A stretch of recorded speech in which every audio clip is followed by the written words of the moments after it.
Donald Trump's intensified crackdown on illegal immigration. 57 Jamaicans disembarked, their dreams shattered, their futures uncertain.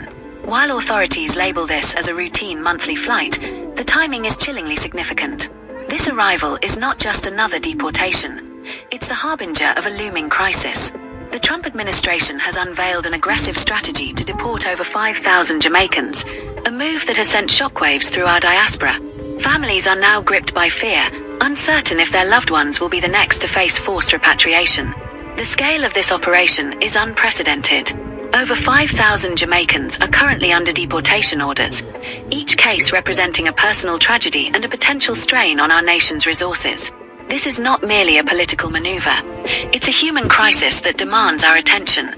For many, America was the land of opportunity, a place to build a better life. Now, that dream has turned into a nightmare. China. And we gave the Panama Canal to Panama. We didn't give it to China. They also purchased, if I'm not mistaken, the port. The main port of Jamaica. All right, they own the port. Is owned by the Chinese. Exactly. If another race owns your port, that means they control what's coming in. They control what's going out. What about the drugs? What about the guns? What about the COVID? You don't know what them people bringing in. Got Jamaica. If you think about where Jamaica is situated in the world, so I'm saying people need to know about their geographics, because where it is in the world, there's no question as to why the Chinese want to take the whole country over. You understand? Everywhere we have, because I don't believe the Chinese want to take over Jamaica, though. So what? All right, answer me this question. Then, what does Jamaica currently own? Well, we need Greenland for national security purposes. I've been told that for a long time, long before I even ran. I mean, people have been talking about it for a long time. You have approximately 45,000 people there. People really don't even know if Denmark has any legal right to it. But if they do, they should give it up because we need it for national security. That's for the free world. I'm talking about protecting the free world. You don't even need binoculars. You look outside, you have China ships all over the place. You have Russian ships all over the place. We're not letting that happen. We're not letting it happen. And if Denmark wants to get to a conclusion, but nobody knows if they even have any right, title, or interest. The people are going to probably vote for independence or to come into the United States. But if they did do that, then I would tariff Denmark at a very high level. The Panama Canal is vital to our country. It's being operated by China. And we gave the Panama Canal to Panama. We didn't give it to China. And they've abused it. They've abused that gift. It should have never been made, by the way. Giving the Panama Canal is why Jimmy Carter lost the election, in my opinion, more so maybe than the hostages. The hostages were a big deal. But if you remember, and nobody wants to talk about the Panama Canal now because, it's inappropriate, I guess, but because it's a bad part of the Carter legacy. But he was a good man. Look, he was a good man. I knew him a little bit, and he was a very fine person, but that was a big mistake. Giving the Panama Canal to Panama was a very big mistake. Terrific people that have been friends of mine, in many cases friends of mine. They've done a wonderful job in their respective countries, and we'll be talking about many subjects. Trade, we always talk about trade, but we'll also be discussing, I have a feeling, Venezuela. That may come up in our conversation. It's become a very big topic all over the world, Venezuela, and we look forward to spending a lot of time together this afternoon and discussing ways that we can be beneficial to you and you can be beneficial to us. And we very much appreciate your being at Mar-a-Lago. It's a great honor. Thank you very much. Thank you, everybody. If you'd like to say something to the media, maybe we'll start with you. First of all, I want to thank you very much for extending the invitation to St. Lucia to participate. I want to thank you for the support and leadership that you've been providing in our region. The United States is our biggest trading partner. I would like to think of the amount of trade that also the U.S. benefits from in the Caribbean. And so we're very much looking forward to these discussions today and seeing how we can enhance the relationship to our mutual benefits. Very good. Thank you. Please. Merci, Monsieur le Président. Thank you, Mr. President. On behalf of Haiti, Haiti and the United States are two countries that are not only friends but very close.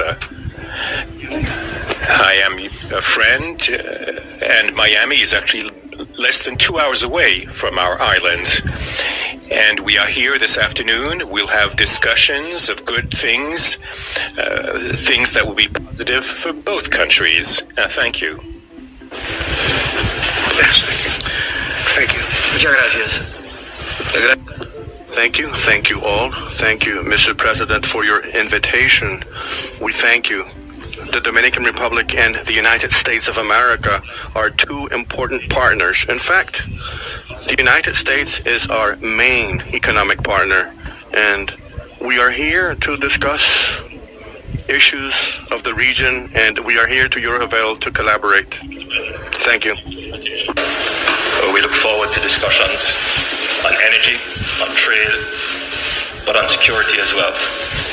We look forward to discussing regional issues to do with the peace and stability of the region and how we can move forward with the prosperity of our people.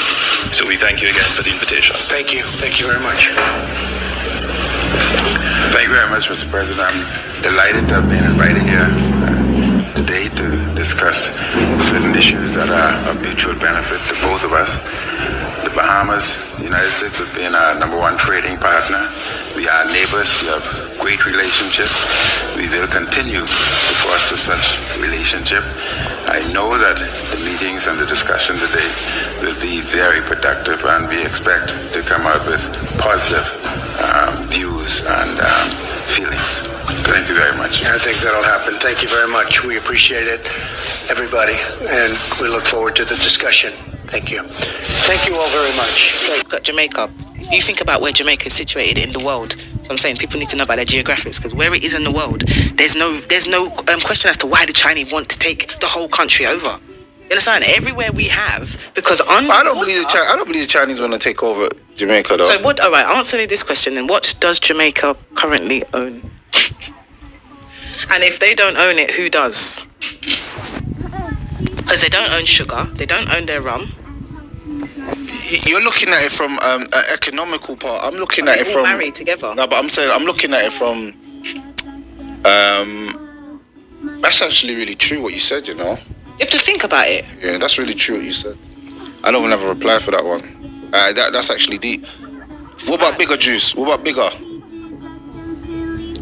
Jamaica owns zero. No, I'm saying about bigger. Bigger was never it was never Jamaican. Did you not know that? The bigger's Jamaican. It says originated in Jamaica. How bad it is. They sold. Where was I? They sold it, but it was originated from it, but they sold it out. They sold juicy beef way back in, I'd say. What about the patty shop that they got out there? Juicy beef. They sold it. They have one in Covent Garden that else called. No, they don't. Who are you telling? They have one in Covent Garden. Yeah. Ask Google. Chinese are building it's probably done by now. They were building at that time 2 schools, and they were bringing Chinese educators over to help the Jamaican people educate black children. They built the Children's Hospital, which is supposed to be largely staffed with Chinese. They also gave the Chinese total control of all tourism on both sides of that highway that goes from one side of the island to the other.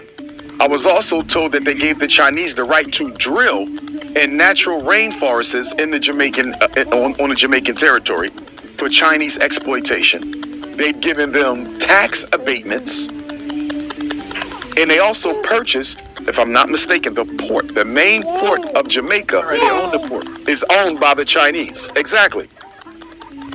If another race owns your port, that means they control what's coming in. They control what's going out. What about the drugs? What about the guns? What about the COVID? You don't know what them people bringing in. And you mean to tell me that the Chinese care so much about Jamaican people that they're not going to educate our kids and take care of their health? Chinese don't care about black folks. Go to China. Go to China and see how they treat black people in China. So to me, what I think this is the government of Jamaica, like so many African governments, so many other Caribbean governments have done. They've gotten in bed financially with the Chinese.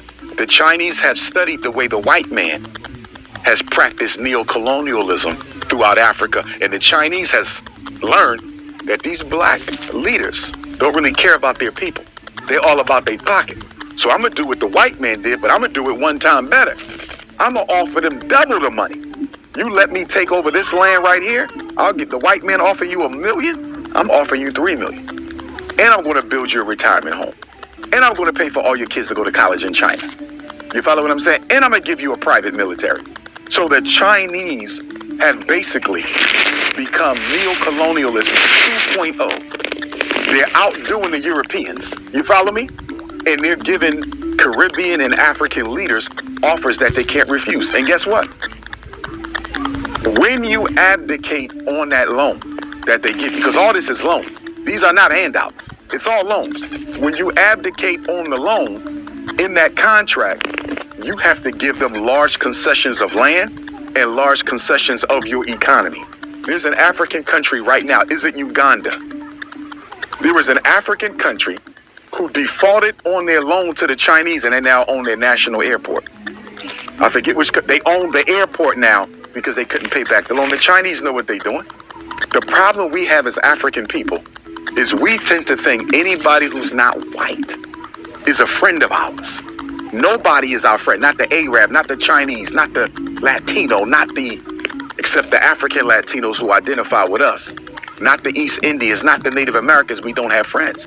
But black people have been seduced into this multiculturalism, which says the brown man is your friend, the yellow man is your friend, the red man is your friend. No, they're not. Black people don't have no friends. And my greatest fear about Chinese neocolonialism 2.0, my greatest fear about Chinese neocolonialism 2.0 is when the time for revolution comes.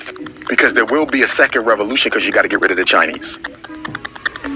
You're going to have to fight 10 times harder. When you fought to get the white man out in the 60s, in the 40s, in the 50s, it was a little easier because he don't have the numerical strength.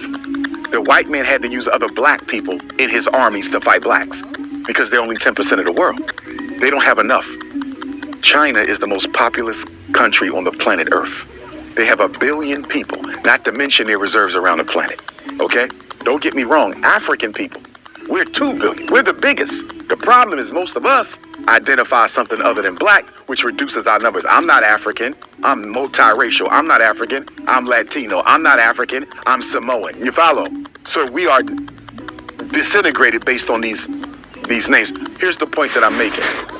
Because the Chinese have the technology, because the Chinese have the manpower, the second war for African independence, the second revolution for African independence against Chinese neocolonialism 2.0 is going to be 10 times as bloody, 10 times as long, and it's going to require the sacrifice of 10 times as many people. We will not be able to throw them out of Africa and throw them out of the Caribbean as easily as we did the whites. And the whites wasn't easy. That was a hell of a war. So just multiply that by 100. And that's what we're going to have to deal with the Chinese. The worst thing we're doing is giving them all this, and it's being done through the politicians. The politicians are doing it. But here's 3 things that keeps Africa enslaved to the Chinese and the white man by virtue of their politicians. Number 1, we have been distracted in America, the Caribbean, Africa, all over the world. It's a Pan-African problem. We have been distracted from development with democracy. Everybody's focusing on who to vote for. You're not looking at the conditions. What's going to change whether he wins or he wins? Because guess who's financing both of them? The same people stealing your oil. Who's financing both of them? The same people stealing your gold. Who's financing both of them? The same people stealing your coltan. You follow me? So democracy is a joke. Not just for people on the plane, but for thousands of undocumented Jamaicans still in the United States. So for many of them, this is their biggest fear. Their worst fear came through. Donald Trump has made his position on immigration very clear from the start. He campaigned on the promise of cracking down on undocumented immigrants, and he is following through with that promise. There is no sympathy, no exceptions, no second chances. This is what Donald Trump said. You're getting the dirtbags off these streets. We are throwing them the hell out of our country. We have no apologies, and we're moving forward very fast. Two sources familiar with the planning confirmed it. Trump is a very, very serious man. As for Jamaicans living in the US without a legal status, this is a warning shot. The risk of deportation has never been higher. Biden administration gave you the chance to get your papers and get straight, but Trump is saying a big no to that right now. So for some of these people who have been in America for years, even decades, many who have built their entire life in America, they have their children, US citizens, they have their jobs, homes, business, and all of these other things, right? But none of that matters right now. If you don't have the right papers, then guess what? You are being sent back home, whether you are ready or not. Even birthright citizenship, Trump is trying to end. So there's no safety net. Jaja, may I tell you youth.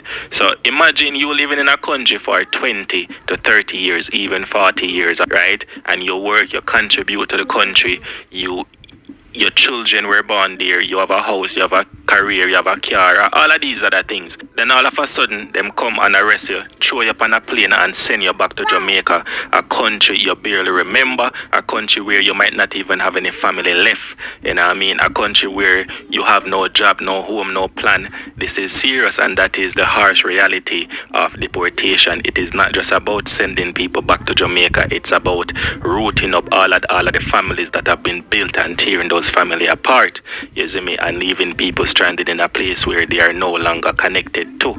And this is just the beginning. More flights will be coming to Jamaica. That is a surety. That is inevitable because Trump is serious about what he's doing. Yeah, man. So a lot more Jamaicans will be coming back to yard, and a lot more families will be separated. Now, let's talk about why some of these deportees are being held by the police, because that is what the Gleaner report said. And I feel like they are being held by the police for a few reasons. Because one, they might have a criminal record. So some of these individuals were deported because they committed crime in the US, whether it was drugs charges or fraud or violent offenses or anything like that. They are now back in Jamaica where they have to face consequences. And another reason why that might be is that others may not be criminals, but Jamaican authorities need to verify their identities, check for outstanding warrants, and determine if they pose any risk to public before releasing them into the country, because they don't want to just say, okay, then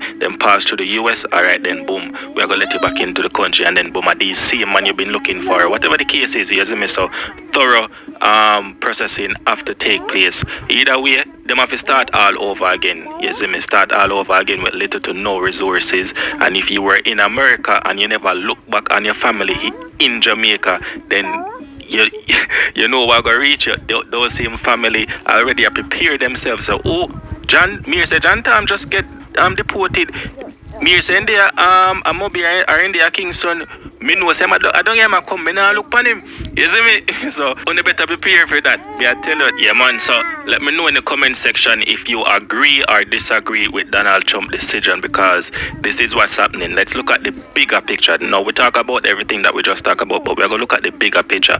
This is part of Donald Trump America First policy. Trump is putting America first, right? Trump is not just enforcing immigration laws. He is doubling down on immigration laws. He's making an example of undocumented immigrants, and he's showing the world that America borders are not just open to Russia and to China and to Jamaica and to everybody. You see me? Because what? Legally, you're supposed to enter into a country, and that is what every other country do. You might want to call it heartless, or some people are gonna say yes, it is necessary, because guess what? As me say, the truth is the truth. This is how every other country operate. You see me? Even Jamaica do the same thing. And let's not forget what happened when the Haitian refugee them arrived in Jamaica on the boat seeking asylum when Haiti in crisis, and us Jamaicans know there were ongoing war and people are dying, women, children and baby,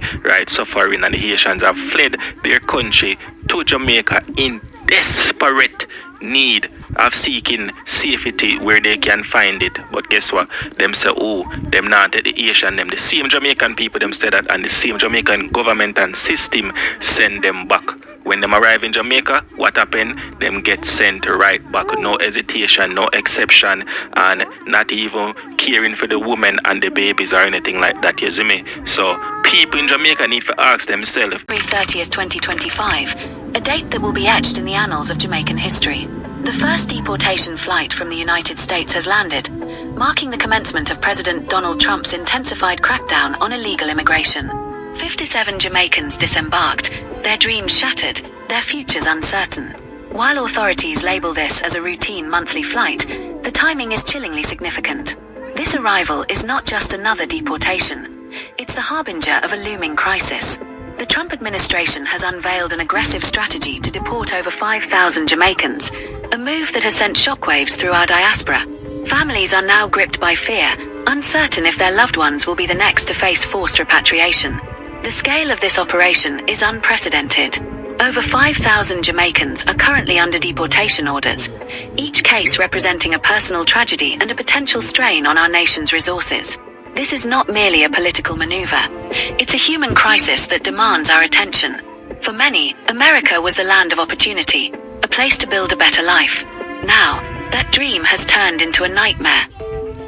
The deported face an uncertain future, returning to a country they may barely know, leaving behind families, jobs, and communities they've built over decades. Son was sent back home. Life might be for him now going to be the same because he grew up there and the type of things he might be there or so. If these stories resonate with you, please like this video to show your support for affected families. The Jamaican government now faces a daunting challenge, reintegrating thousands of deportees into a society already grappling with economic hardships. Resources are limited, and the sudden influx threatens to overwhelm social services, housing, and employment sectors. This mass deportation could have ripple effects on our economy, increasing unemployment and straining public resources. Beyond the immediate human impact, the long-term economic consequences could be profound, affecting the nation's stability and growth. For more in-depth analyses on this pressing issue, subscribe to our channel and stay updated. In these challenging times, unity and compassion are paramount. As a nation, we must support our brothers and sisters returning home, ensuring they find their place in the society they once left behind. If you or someone you know is affected by these deportations, reach out to local organizations offering assistance. Together, we can navigate this crisis and emerge stronger. Join the conversation. Like, share, and subscribe to stay informed and make a difference. More children over there? Yes, I have 2 children. And they are still over there? Yeah. And but me talk with him. Me try to tell him the circumstances. Me ask him to cope with it. It must be either for better or can't be worse because you have life. So you're making sure that you have proper support while here with you all the time? Well, come on. So the grandchildren